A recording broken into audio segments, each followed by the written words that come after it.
Hello, everyone. Welcome to our program Spiritism Inspiring Lives. All of those who may be joining our channel of YouTube and Facebook, welcome. Join us in these moments of reflections where today we will be learning a bit more about happiness. In order for us to start our meeting, I invite everyone for our initial moments of reflections, of harmonizing our inner selves. For those who may wish to close your eyes, please feel free to do so. And in that way, yes, we are bringing the attention within ourselves, choosing to calm our minds and hearts. Perhaps you may choose to breathe in and breathe out, letting go any anxiety, any anxious moments. As we are in this fraternal environment, as learners of the universal laws as we all are.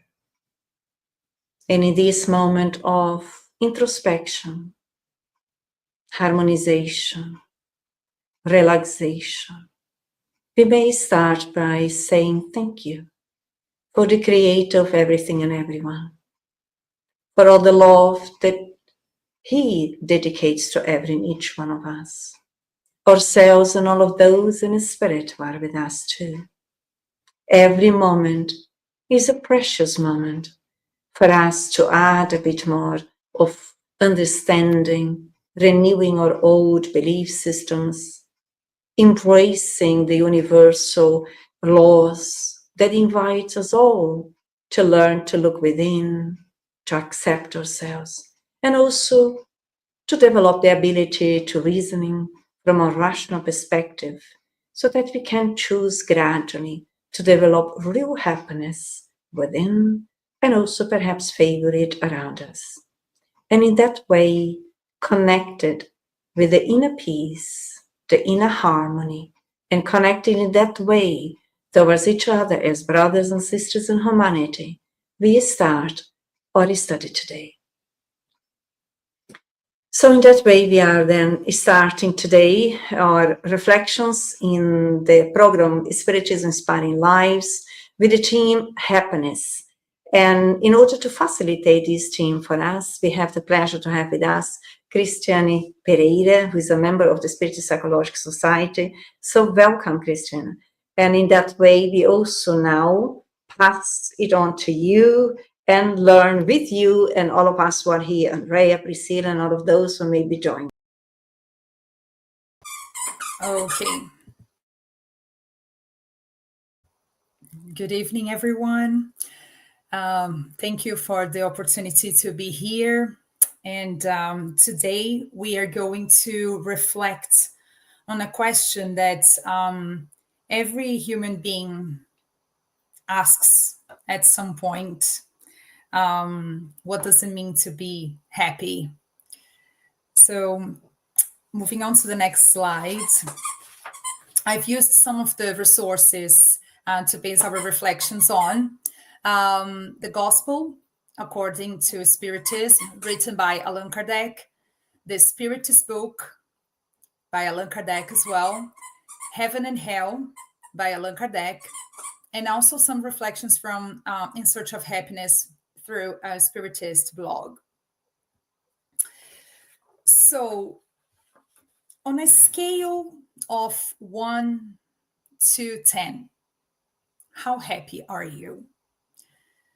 Let's think about I'll give you like a couple of seconds for you to think about that. But let's figure it out together. I think it's a better way. So moving on to the next slide. We can start asking ourselves this question: what is happiness? And I did ask a few people that I know, and here are some of the answers I got.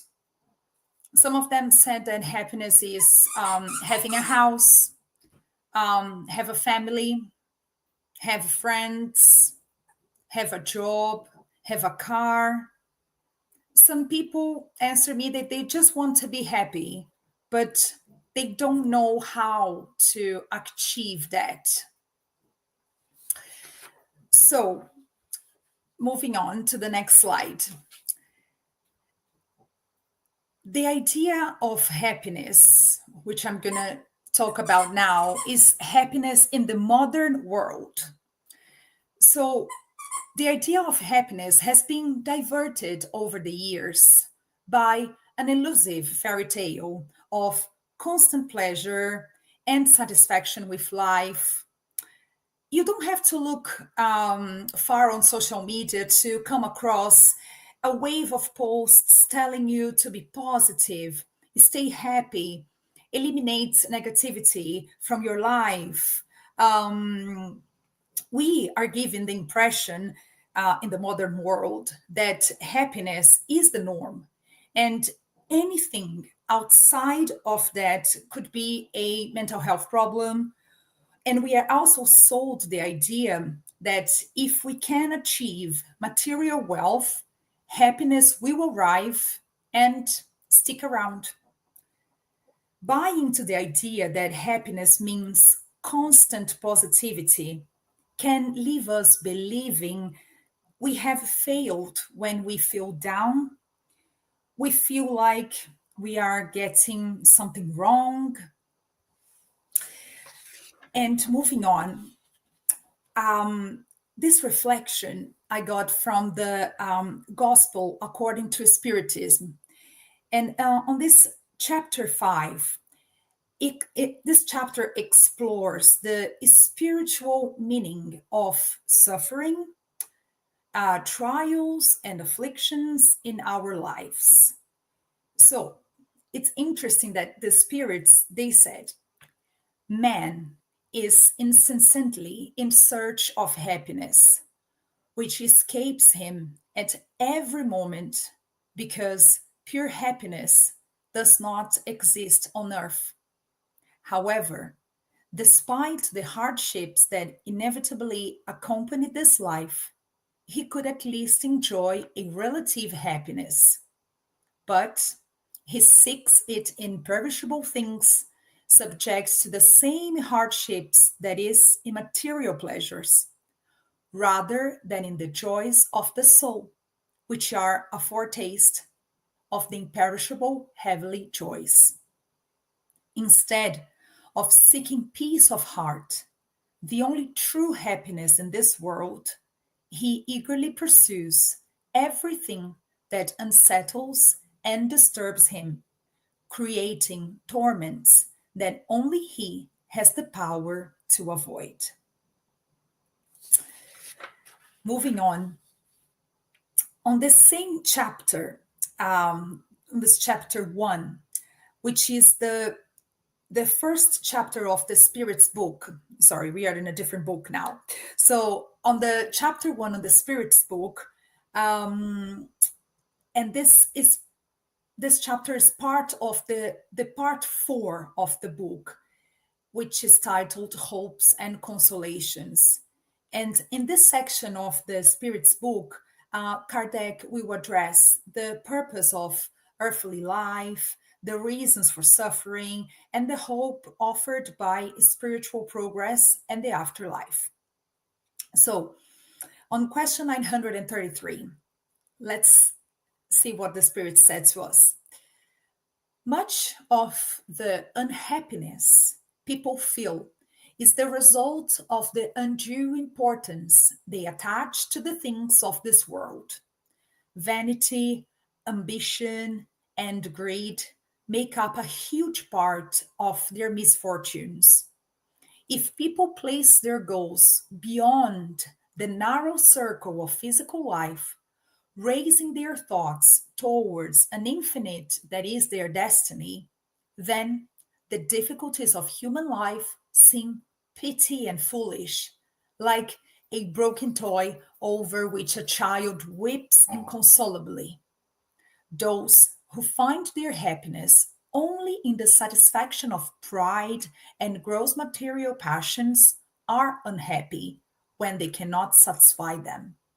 However, those who ask for no luxuries are happy under circumstances other people perceive as there, as urgent. So, moving on, what we have reflected so far on happiness in the modern world. Neither wealth, nor power, nor even youth are essential conditions for happiness. For even having all of this, many still complain about their condition. The one who seeks happiness in the satisfaction of material passions such as beauty, fame, power, wealth, etc., is unhappy because all of this is temporary. So, moving on to the next slide. What Spiritism says about happiness. So, Spiritism teaches that true happiness transcends temporary pleasures or external circumstances. True happiness is found in spiritual growth, moral evolution, and inner peace. Let's explore a bit more. So, moving on to the next slide. Spiritism emphasizes that happiness is an internal state and it's tied to moral and spiritual development. Can you already see the difference between happiness in the modern world and happiness according to Spiritism? One is all external and the other one is all internal state. So, three key principles of happiness in Spiritism. First, moral evolution. Second, detachment from materialism. And third, reincarnation. We will reflect on each of these principles in the next few slides. In Spiritism, moral evolution is one of the central pillars of a spirit's journey through multiple incarnations. It is the progressive development of the soul's ethical and spiritual qualities. So, the more we cultivate virtues like kindness, patience, and forgiveness, to name a few, the closer we come to true happiness. Second, detachment from materialism. It is a vital step in the soul's moral and spiritual evolution. The less we depend on external circumstances, the more peaceful we become. Material goods can provide temporary satisfaction, but lasting happiness comes from within. And the Spiritism teaches that humans are immortal spirits temporarily inhabiting physical bodies. When individuals become overly attached to wealth, possessions, and status, they lose sight of their spiritual progress, as we have seen in the previous slides. And the third principle in Spiritism, which is reincarnation. The idea of reincarnation helps us understand that life's challenges are opportunities for growth and progress over multiple lifetimes, rather than single fleeting experiences.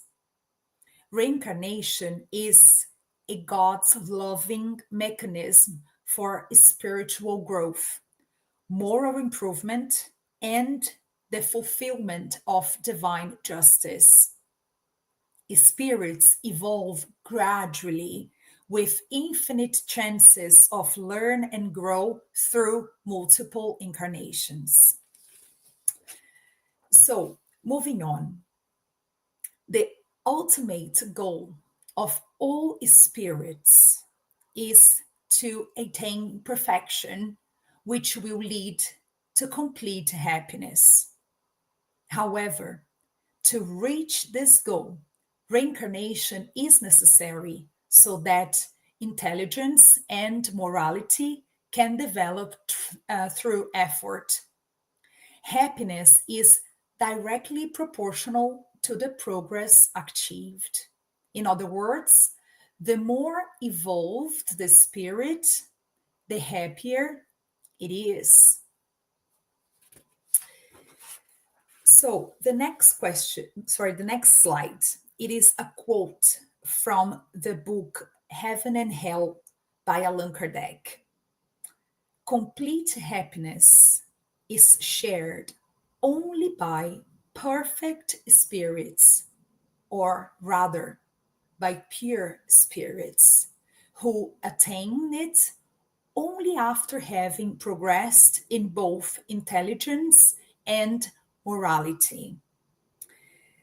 This chapter 3 on the Heaven and Hell book is titled Heaven.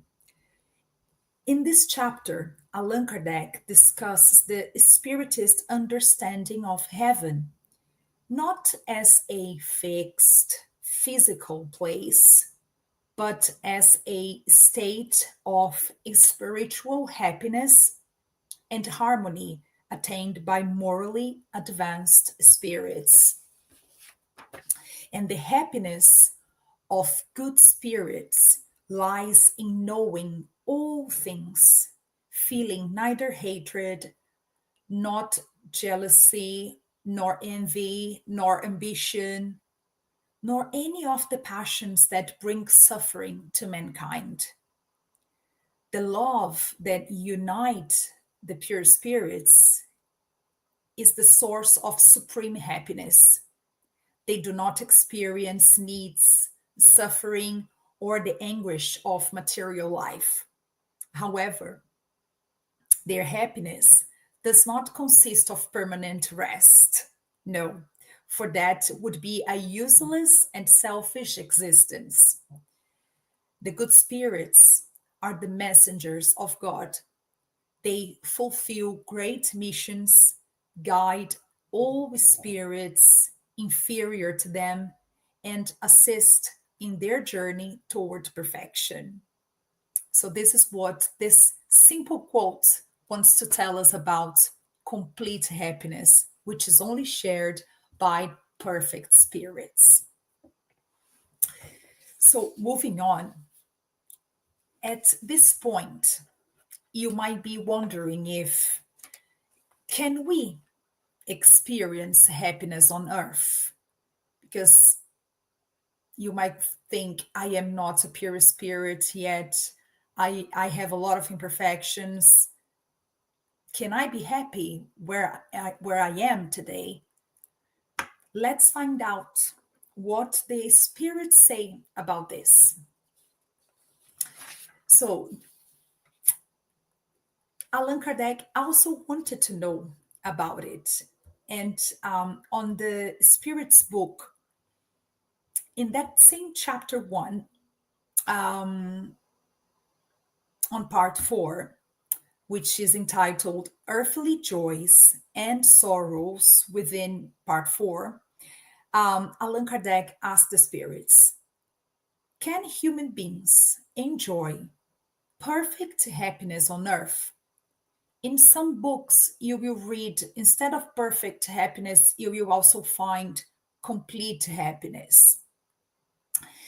The spirits answered, no, because corporeal life has been appointed to them either as a trial or as an atonement.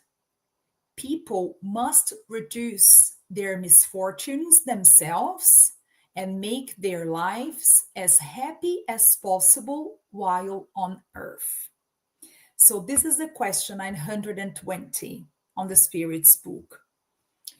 We understand that complete happiness is not possible on earth, according to the spirits, because Earth, our planet, it's not a place designed for perfect joy or fulfillment yet.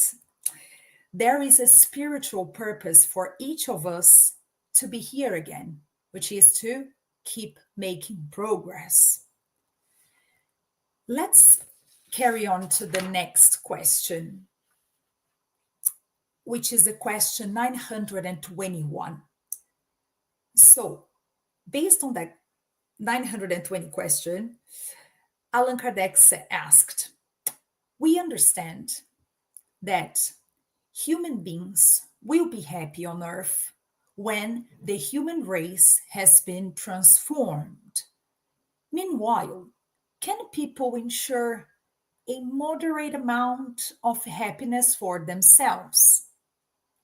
Again, in some translations, you will read the second sentence as a relative amount of happiness for themselves. And the spirits answered, human beings are often the architects of their own unhappiness.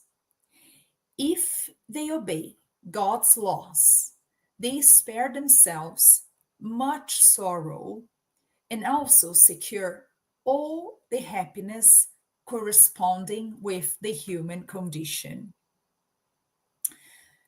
So, what we understand is most of the pain and unhappiness people experience is not imposed from the outside or by divine will, but comes from our own choices, actions, and desires. That's why the Spirit says we are the architects of our own unhappiness. So, moving on, we are still on the same question 921. In this life, we are punished for violating the laws of corporeal existence via the suffering that is a consequence of these violations, and by the suffering that results from our own excesses. When we trace human troubles back to their origin, we find that the overwhelming majority are the result of an initial deviation from the right path. This deviation forces us to enter a wrong path, and each subsequent step brings us more deeply into misfortune. You may not control all external circumstances, but your inner peace and well being are mostly in your hands. By living morally and spiritually, you can achieve a form of happiness that is meaningful, even if not perfect. So, next slide. True happiness lies in the spiritual realm, not in the temporary pleasures and material achievements of this world. Jesus' teachings, according to Spiritism, encourage individuals to focus on their spiritual growth and connection with God, rather than being consumed by worldly desires. Moving on to the next slide. I would like to read this message titled Happiness by Emmanuel through the mediumship of Chico Xavier. This message has been extracted from the book Steps of Life.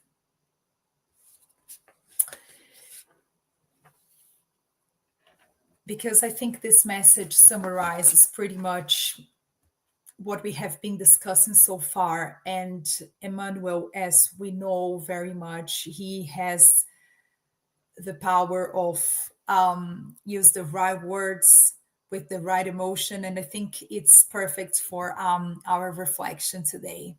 So, happiness, it is not found in money, for at every turn we come across our brothers in possession of wealth, yet confessing themselves to be disoriented and unhappy. It is important to recognize, however, that money wisely managed becomes a powerful tool for work and charity, restoring homes and hearts to a higher life. Happiness, it is not found in intelligence, as we see everywhere misguided geniuses using the brilliance of thought to support darkness. Yet, it must be noted that intelligence, when applied to the good of all, will always be a source of light. Happiness, it is not found in human authority, since we often encounter individuals highly endowed with earthly power, yet bearing chests crushed by anguish. It is necessary to observe, however, that personal influence used in service to the community becomes a foundation of security and a source of harmony. Happiness, it is not found in academic titles, because on many occasions we find numerous friends decorated with important certificates of competence, yet carrying inner conflicts that place them in the darkest realms of suffering and distress. It would not be reasonable, however, to ignore that an university degree, when used to support others, is a precious field yielding joy and blessings. Happiness, it is not what you possess, but in what you give, and even more in how you give it. Happiness, it's not in what you dream, but in what you do, and above all, in how you do it. Happiness, in essence, is our union with the Christ of God when we surrender to Him so that He may use us as we are and with what we have for the benefit of others. That is because every good deed we perform is an investment in our favor in the divine accounting. In short, the happiness we receive is born from and grows through the happiness we sow, or rather, as we help others, through others, heaven will help us. Okay, I found this message is really inspiring for us and can definitely shine us the way. So moving on to the next slide.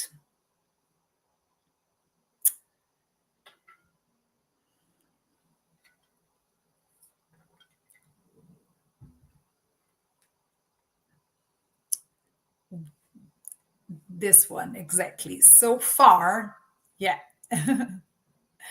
So far, we have reflected on happiness according to materialism and according to Spiritism. And Allan Kardec and the spirits, they currently emphasize that Spiritism isn't meant to stay in books or in intellectual debates. Spiritism must be lived. So let's take a look on practical steps towards happiness. One of them is cultivate virtue, practice love, patience, humility, and forgiveness. Another step could be pursue knowledge, seek spiritual understanding and self awareness. Another step, engage in service to others. So, helping others is one of the surest ways to cultivate inner peace and satisfaction. And another step would be embrace difficulties, reframe challenges as opportunities for growth. So, moving on to the next slide. There is a quote from Allan Kardec in the Spirit's book that says, "The one who prays with sincerity will always find comfort." So, the role of prayer and meditation. Prayer and meditation are powerful tools for connecting with the spiritual world and fostering inner peace. They help us focus on the present moment, reflect on our actions, and find comfort in the face of difficulties. You will see that in the beginning, when you start meditating, it can be quite hard, even for to stand still for a minute or two. But you will see with time, you start feeling that inner peace, you start feeling calm, and you will start looking for this resource to connect with yourself, to feel better about everything. And something that it's very important that we will see on this upcoming slide is the gospel at home. So the practice of the gospel at home is a moment where we will strengthen our connection with higher purposes, opening our hearts to understand Jesus' teachings better. Um, it's recommended to do once a week at your home, and the recommended time for such meetings is around 20 to 30 minutes, so it doesn't need to be too long. It is of vital importance for the spiritual balance of the family and the harmony of the domestic atmosphere. In this meeting, in addition to the study and vibrations carried out together, there is also the opportunity for the spiritual friends to provide spiritual assistance to the home and, in particular, to each one of its members. We should help each other, said Jesus. Therefore, during our gospel at home, we can send good thoughts to others. We can send good vibrations to our relatives, to our friends, to ill people, and others we think need good thoughts. So, moving on. If this is the first time you hear about gospel at home, here is a little bit of more information on how you can do it. So you start with initial prayer. But before that, ideally, you want to do the gospel at home with your whole family. But sometimes it's not possible And I know from this, my own experience. So you can do it on your own. Um, you can do it anywhere in your house that it's possible for you to have some peace and quiet. Um, Sometimes, as I remember, Evanise saying many times, some people do the gospel at home, even on your bathroom, because that's the only quiet place you might have. It doesn't matter. What it matters is for you to bring those blessings into your home.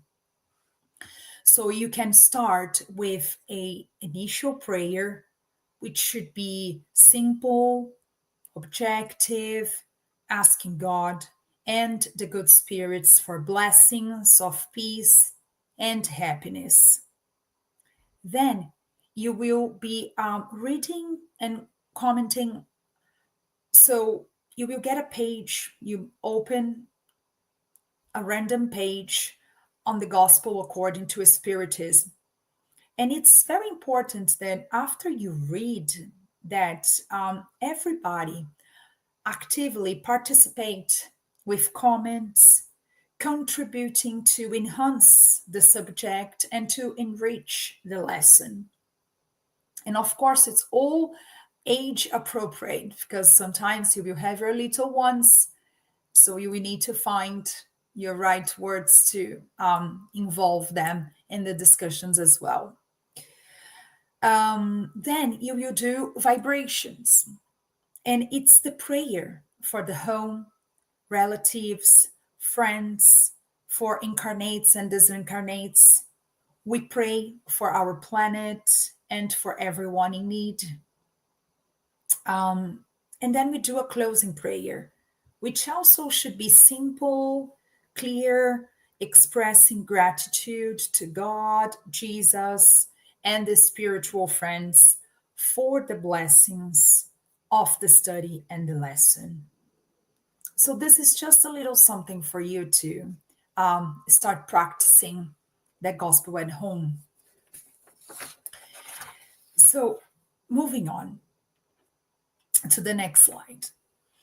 In the Gospel according to Spiritism, Saint Augustine offers some practical and spiritual recommendations that are central to living a morally guided life.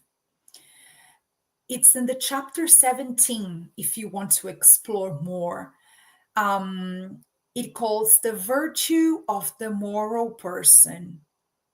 And one of his recommendations is to examine our conscience daily. And I would say that a good practice to do that is journaling. You can keep a gratitude journal if you don't know where or how to start journaling. Because gratitude journaling offers numerous mental and physical health benefits, including increased happiness, reduced stress and anxiety, improved sleep, and stronger relationships. It also helps individuals develop a more positive outlook, enhance resilience, and appreciate the present moment. All you need is a notebook, a pen, a pencil, whichever you feel more comfortable with. And you might be wondering, like, I don't know what to write about, what I'm going to write about, what I'm going to journal about. So St. Augustine says to do that in the end of the day. So, or it's after the whole, so it's better like the end of the day. So what you can do, you can start by writing 3 things that you are grateful for on your day, just 3. And then you can also write 3 things that you could have done better or differently. And again, from my experience, in the beginning you might find hard, like 3 things that I'm grateful for. What can I think about? So it doesn't matter. It could be, I had food today. I spoke with my mom. I caught my train on time. So it's simple things. And soon you will find yourself after a week or months, it doesn't matter. You will find yourself finding that 3 things to be grateful for, it's not enough anymore. You have like 15 things to be grateful for. So moving on to the next slide, there are some other benefits of journaling as well. And then you will soon start feeling like it feels good writing about, it makes you feel like, oh, I have so much to be grateful for. Oh, I did this today, maybe tomorrow I'll be better. Or you can reflect on those, on your actions.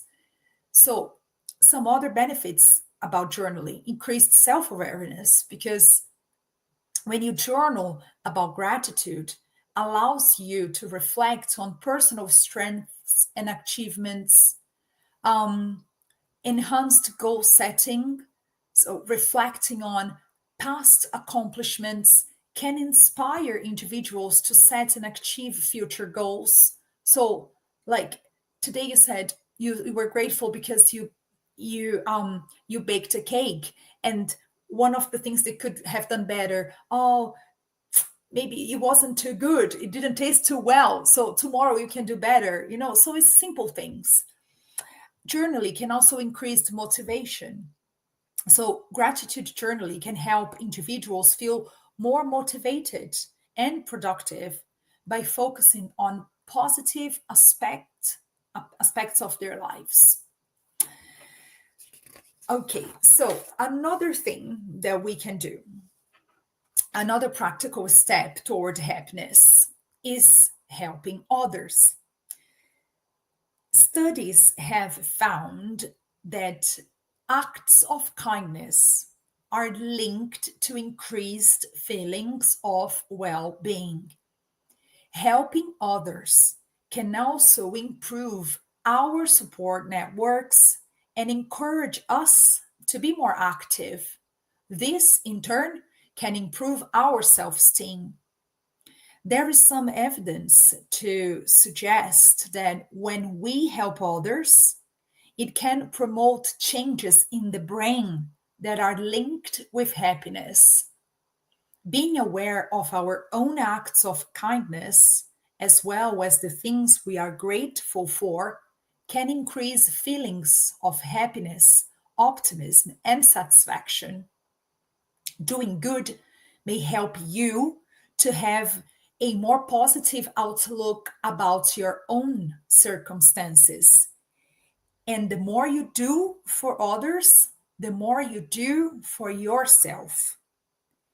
And helping others reflects the essence of Jesus' moral teachings.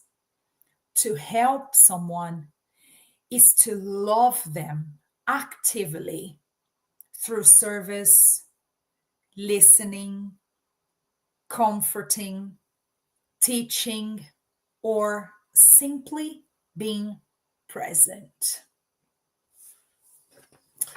So here, on the next slide, here are some ideas on how you can help others. Because I'm here to reflect on how it can be practical, right? So you might be thinking, I don't know how. I'm too shy, or I do want to help, but I don't know where to start. So here are some ideas for you. You can start by, you can volunteer for a local community organization. You can offer your expertise and support as a mentor for those who are struggling. You can check in with the neighbor. You can see if there is anything you can do to support your children's school or nursery. Offer to read stories, for example. You can involve your friends and neighbors in community projects. You can ring someone who's on their own. You can send someone a handwritten thank you note. You can tell your family how much you love and appreciate them. You can help with household chores. You can offer to help an elderly or vulnerable neighbor. You can check on someone you know who is going through a tough time. These are just some ideas for you to start. So, moving on to the next slide, which is one of the practical steps, which is embrace difficulties. So, reframing challenges as opportunities involves shifting your perspective to view obstacles not as setbacks, but as chances for growth. In Spiritism, suffering is viewed as a consequence of imperfection and a necessary part of spiritual evolution. It is not seen as a punishment for past actions, but rather as a catalyst for growth and learning. While past misdeeds may contribute to present suffering, the primary cause is the incomplete development of the spirit. Suffering serves as a tool for self-reflection, enabling individuals to identify their weaknesses and cultivate virtues. Embracing difficulties doesn't mean giving up. It means staying strong, forgiving, doing good, and trusting in divine justice. Even when the path is hard, remember, you are not alone. God, Jesus, your guardian spirit, and good spirits accompany you. Moving on to the next slide. Love yourself. The synthesis proposed by Jesus around love is one of the most beautiful known psychotherapies. To love God above all things and your neighbor as yourself. But how to love yourself? The spirit Joana de Angelis, through the mediumship of Divaldo Franco, presents the need of first loving yourself as an essential lever for the conquest of all spheres of this supreme feeling. And I would like to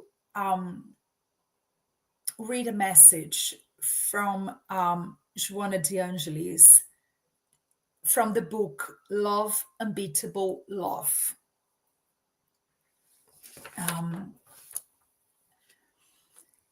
So the as yourself in Love Yourself, the as yourself proposed by Jesus is an imperative which must not be confused with selfishness or self-centeredness.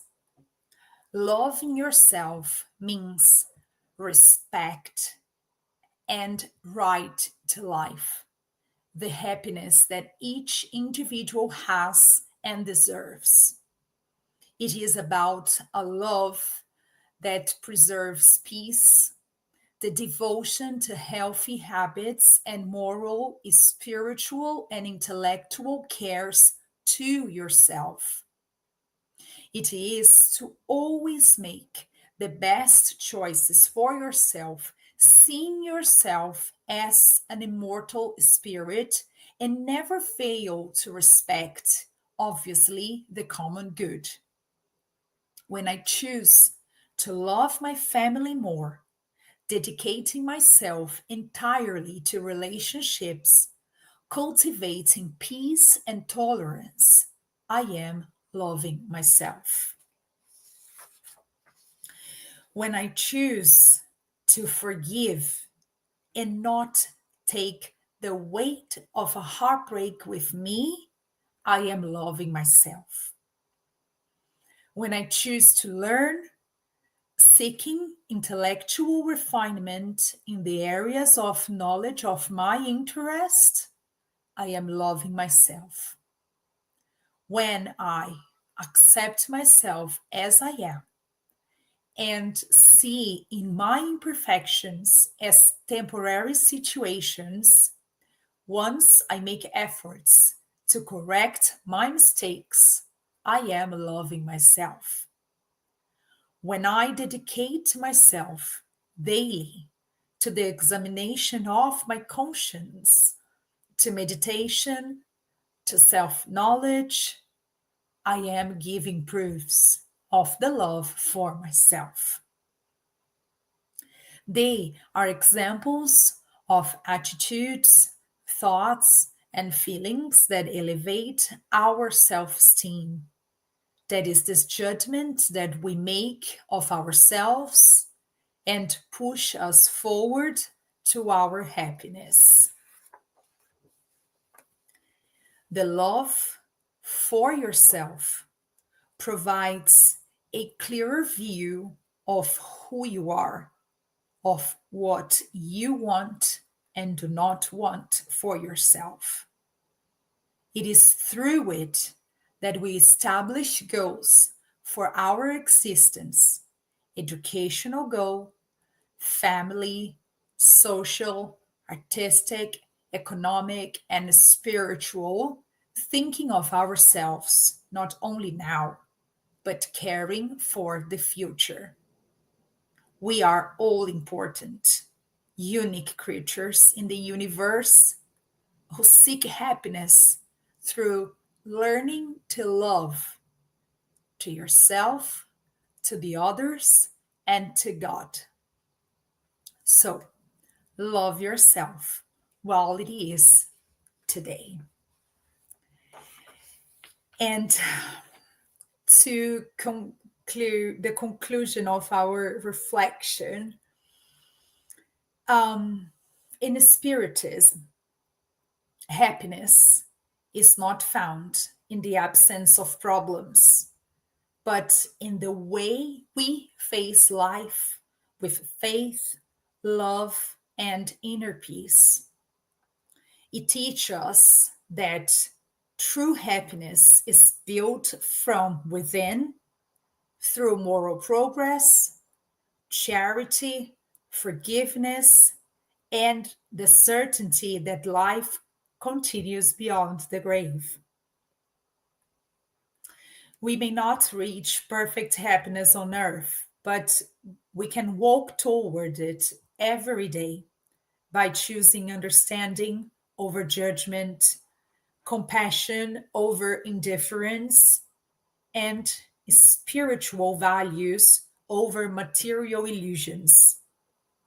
As the spirits reminds us, man is often the cause of his own unhappiness.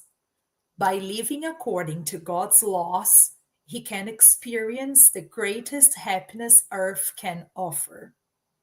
So, let's live today with a renewed commitment, not to seek happiness in things, but to be the reason someone else smiles, to find meaning in our struggles, and to trust in the journey of the soul.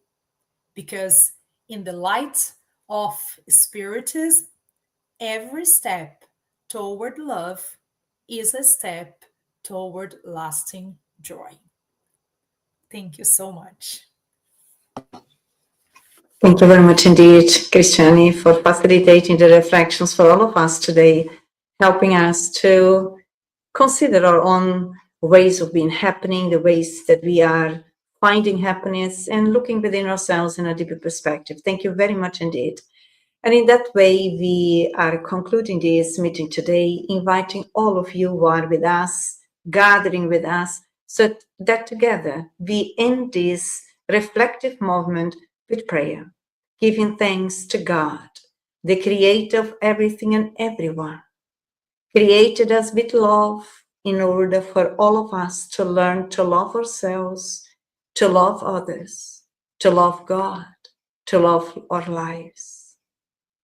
We express our gratitude for all the enlightened friends, the spirits who have been with us throughout these moments of reflections, inspiring us, helping us to make new associations, new understandings, that we can search within and bear in mind that we have choices using our free will, that we can always do better in every moment in our existences. We say thank you for everything that the universe promoted us, for this unique encounter, to join us, beings from the two worlds, the material and the spiritual world, united through the same wave of love, as learners of the divine love as we all are. We give thanks for Spiritism in our existences. We also give thanks for the reincarnation process, which allows us as immortal beings to be back again on the school earth, favoring new opportunities through the new possibilities, in changing ourselves, accepting ourselves, loving ourselves, dignifying our existences, and choosing constantly to open our hearts and minds so that we can embrace ourselves and others as members of the universal family. And with our hearts full of love, peace, we conclude this meeting today. So be it. We say thank you for all of those who have been with us, also join us, hoping us to see the next opportunity. And once more, Chris, thank you very much indeed, and hope also for next opportunities to be together. Thank you for everything, and we wish you much peace to all. Hope to see you soon. Take care. Bye-bye.